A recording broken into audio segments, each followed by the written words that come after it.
So guys, जैसा कि हमने पिछले एपिसोड में देखा कि वांग जेन अपने वांग कबीले की सेना के साथ पूरे तियानशिन एकेडमी को मिटाना चाहता था ताकि वो शियाओ से इंडिस्ट्रिक्टेबल इमोर्टल सूत्र हासिल कर सके। एंड कबीले के गार्डियन उन पर हमला करने लग गए थे और उनकी पूरी सेना को मिटा दिया था। वांग जेन को भी मार दिया गया था जो वांग एर का बेटा था। इसी वजह से वांग एर गुस्से में वहां आ गया। वो अपने एंसेस्ट्रल वेपन से हमला करने लग गया था। इसीलिए एंड किंग ने अपने मदर फर्नेस का इस्तेमाल किया जिससे बचने के लिए वांग एर ने अपने भाइयों को बुला लिया था जो ड्रैगन फॉर्म में थे। लेकिन मेंग तियानजिन वहां गए थे जिन्होंने वांग कबीले के फरमान को खत्म करके उसे मदर फर्नेस के अंदर फेंक दिया था और वांग एर गंभीर रूप से घायल हो गया था। फिर अब हम देखते हैं कि वांग एर और उसके चारों भाई गंभीर रूप से घायल थे। वांग एर उठकर अपनी आई टेक्निक से हमला करता है लेकिन एंड कबीले का गार्डियन अपनी तलवार से उसके आई अटैक को काट देता है। वो स्लेश सीधा वांग एर के चेस्ट पर जाकर लगता है जिससे उसके सीने पर एक गहरा जख्म हो जाता है और वो नीचे गिर जाता है। यह देखकर उसके चारों भाई काफी परेशान हो जाते हैं लेकिन वो खुद भी काफी घायल थे। एंड किंग कहता है, तुम पांचों कीड़े, तुम्हारी हिम्मत कैसे हुई हमारे इलाके में आने की और इतनी बड़ी बड़ी बातें करने की? अब तुम इतनी दयनीय स्थिति में क्यों गिरे पड़े हो? क्या तुम हमें मारना नहीं चाहते थे? अब सिचुएशन देखकर तो ऐसा लग रहा है कि तुम यहाँ खुद अपनी मौत को दावत देने आए थे। अब बस तुम्हें एक बर्तन में पकाकर उबालना बाकी है। वांग डा को गुस्सा आ जाता है और वो कहता है, लिटिल एंड, तुम काफी ज्यादा बोलते हो, और वो अपनी एनर्जी से उस पर हमला करने लगता है। तभी एक गार्डियन आगे आकर एक पावरफुल अटैक से उसके हमले को रोक देता है। वो गार्डियन इतना तेज था कि सीधे वांग डा के पास पहुंच जाता है और अपने हेलबर्ट से हमला करके उसे दूर गिरा देता है। फिर वो हेलबर्ट फेंक कर उसके सीने में घोंप देता है। यह देखकर उसके भाई काफी घबरा जाते हैं क्योंकि उनका सबसे बड़ा भाई ही उसके सामने टिक नहीं पा रहा था। ऐसे में उनके जीतने की कोई उम्मीद नहीं बचती। वांग डा अपनी एंसेस्टर टेक्निक को एक्टिवेट करके कहता है, हमारे पूर्वजों ने इस पूरी दुनिया को हिला दिया था और उनके ट्रू वर्ड इस पूरे हेवन और अर्थ को हिला सकते हैं। वो फरमान के वापस लौटने की प्रार्थना करने लगता है और कहता है, कृपया आप इन डीमन और मॉन्स्टर को पूरी तरह खत्म कर दीजिए। इससे मदर फर्नेस में मौजूद उस फरमान की एनर्जी एक्टिवेट होने लगती है और साथ ही एंसेस्टर वर्ड भी बाहर आने लगते हैं। एक जायंट ड्रैगन नजर आता है जो तेज एनर्जी रिलीज कर रहा था लेकिन थोड़ी देर में मदर फर्नेस अपना असर दिखाती है और उस फरमान को पूरी तरह दबा देती है। ड्रैगन गायब हो जाता है और वांग डा पर भी इसका गहरा असर पड़ता है। वो और भी बुरी तरह से घायल हो जाता है। इस पर काओ युशेंग हंसते हुए कहता है, तुम यूं ही इतनी बड़ी बड़ी डींगे हाँक रहे हो लेकिन असलियत में तुम हमारा कुछ भी नहीं बिगाड़ सकते, फिर भी इतने जिद्दी क्यों बने हुए हो? वांग एर मुस्कुराता है और कहता है, हमारे कबीले के एंसेस्ट्रल वेपन के नीचे तुम सभी का वध होगा। वो उस एंसेस्टर हेलबर्ट को अपने चेंट की मदद से एक्टिवेट कर देता है। तेज एनर्जी रिलीज होने लगती है और वांग फैमिली के 5 सन खुश हो जाते हैं कि अब ये लोग नहीं बच पाएंगे। लेकिन तभी मेंग तियानजिन अपने वॉर फ्लैग से उस हेलबर्ट को कवर कर लेते हैं और उस टेक्निक को दबा देते हैं। इससे वो पांचों बेटे काफी गुस्सा हो जाते हैं। मेंग तियानजिन कहते हैं, एक बार इस फ्लैग से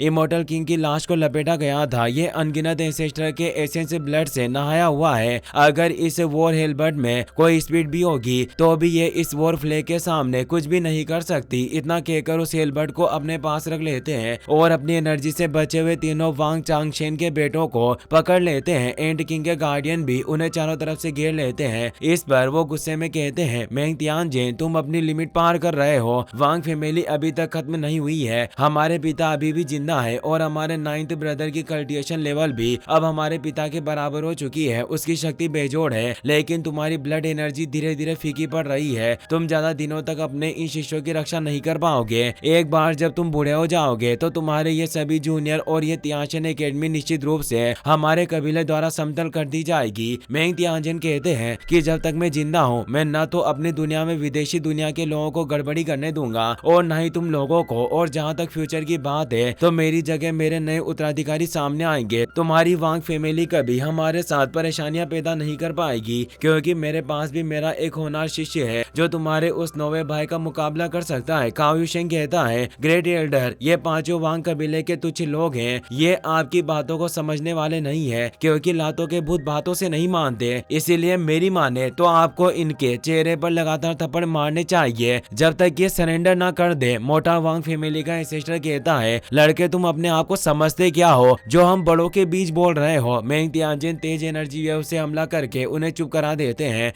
एंड किंग बोलता है, मोटे तुम सही बोल रहे हो, हमें इस जंगली कीड़ों को अच्छा सबक सिखाना चाहिए, जिसके लिए लगातार थप्पड़ मारना ही एक अच्छा तरीका होगा। और वो अपने सीनियर गार्डियन से कहता है, आप किस चीज का इंतजार कर रहे हैं? इन वांग कबीले के कीड़ों ने हमारे हेवनली हॉर्नेट एंड क्लेन का अपमान किया है, इसीलिए इन्हें सजा जरूर मिलनी चाहिए। वो पांचों गार्डियन जल्दी से उन पांचों वांग कबीले के बेटों को थप्पड़ मारने लगते हैं। एंड किंग कहता है, ये सभी भाई एक साथ जुड़े हुए हैं, इसीलिए इन्हें थप्पड़ मारने से इनके नौवे भाई को भी दर्द होगा। वहीं हम एम्परर को देखते हैं जो ये सब देख रहे होते हैं और काफी खुश होते हैं। वो कहते हैं, इन सबसे वांग कबीले की बदनामी और ज्यादा बढ़ेगी, इस सीन को रिकॉर्ड किया जाए, ये सबसे बड़ा अपमान है, इसीलिए मैं इसे दिन रात देखना चाहता हूँ। तभी वहाँ बियान यू भी आ जाती है जो उनके पास आकर कहती है, पापा आप इतनी जोर से क्यों हंस रहे हैं? पूरे रियल्म में आपकी हंसी सुनाई दे रही थी। एम्परर कहते हैं, मेरी बेटी तुम बिल्कुल सही समय पर यहाँ आई हो, खुद देखो कि तियानशेन एकेडमी कैसे वांग कबीले के लोगों को सबक सिखा रही है। बियान यू कहती है, ये पांचों वांग फैमिली के 5 ग्रेट एंसेस्टर हैं, इनका तियानशेन एकेडमी के दौरान ऐसा अपमान किया जा रहा है। इस अपमान को देखकर वांग फैमिली कभी भी चुप नहीं बैठेगी। साथ ही जिन फैमिली का वांग फैमिली के साथ गहरा संबंध है वो भी शांत नहीं बैठेगी। एम्परर हंसते हुए कहते हैं, मुझे तुरंत अपनी सेना को उस तरफ मोड़ना होगा और हम तुरंत तियानशेन एकेडमी की रिइंफोर्समेंट के लिए जाएंगे। वहीं मेंग तियानजेन भी जानते थे कि सिचुएशन बिगड़ सकती है, इसलिए वो एंट कबीले के गार्डियन को रुकने को बोलते हैं। लेकिन एंट किंग कहता है कि हम इन्हें ऐसे ही यहाँ से जाने देंगे, अगर आज हमने इन्हें जाने दिया तो ये घायल शेर की तरह बन जाएंगे और हमें दोबारा परेशान करेंगे। पांचों गार्डियन पीछे आ जाते हैं, लेकिन वांग फैमिली के पांचों बेटों की हालत थप्पड़ खाने से काफी खराब हो चुकी थी। वो कहते हैं, मेंग तियानजेन अब तुम हमारे साथ रिश्ते सुधारना चाहते हो, लेकिन इतने समय से तुम्हारा एटीट्यूड कहाँ गया था? मेंग तियानजेन गुस्से में उसकी चेस्ट पर हमला करता है, जिससे उसकी हड्डियां टूट जाती है और वो दूर जाकर गिरता है। मेंग तियानजेन कहते हैं, मैं तुम्हारी जान बचाना चाहता था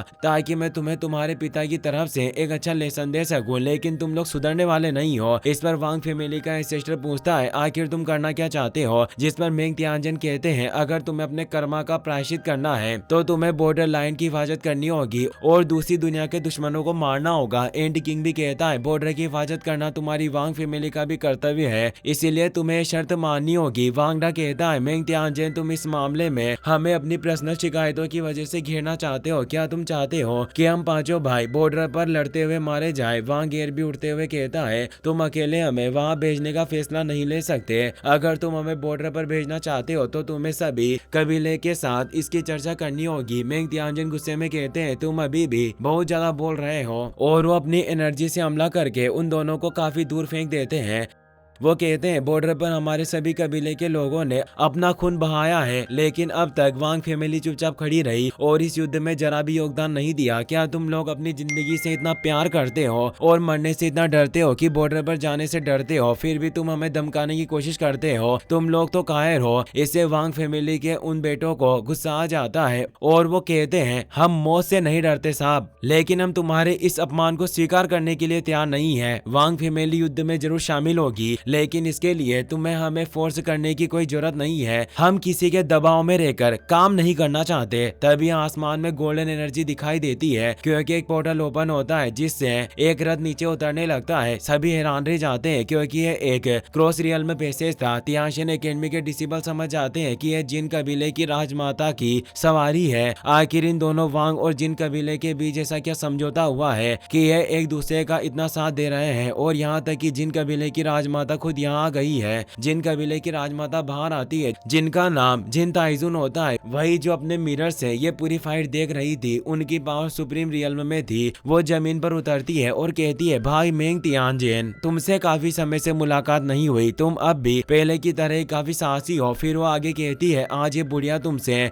एक विनती करने आई है, क्या भाई मेंग तियानजेन तुम मेरे इस चेहरे की लाज रखने के लिए इन 5 ड्रैगन को जीने देने की इज्जत दे सकते हो? लेकिन मेंग तियानजेन तुरंत मना कर देते हैं। इसी के साथ ये एपिसोड यही खत्म हो जाता है। अगर आपको वीडियो पसंद आया हो तो इसे अपने दोस्तों के साथ शेयर करें, साथ ही वीडियो को लाइक करें और चैनल को सब्सक्राइब जरूर कर लें। Thanks for watching.